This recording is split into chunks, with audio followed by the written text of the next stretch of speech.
JD 26 here, just do tips, repairs, and hobbies, and hope all you guys are doing good today. And I'm going to show you how to save on saving pellets when you shoot indoors.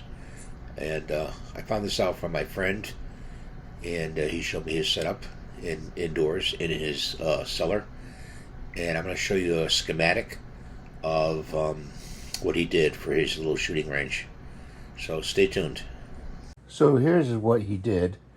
And he got a bench set up there, and he shoots from here and to his target. And then he has a rug doubled over on a rafter with a little bin, sort of like a flower bin down here.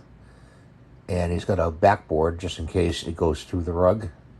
And that's 5/8 plywood. And the pellets hit here and go into the bin. And I'm going to show you what I collected. So stay tuned for that.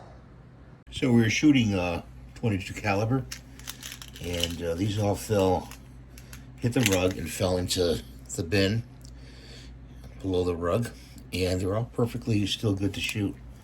So we're gonna wash them up with Dawn, lube them up with chain wax, and use those over again. And also with the 177. 177, they seem to deform a little bit faster. So we won't get too many shots. These are the Crossmans right here.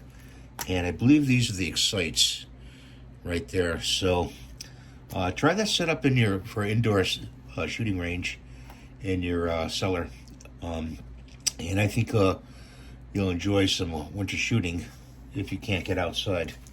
So thanks for watching. Have a great day. And please rate and subscribe. Give me the thumbs up.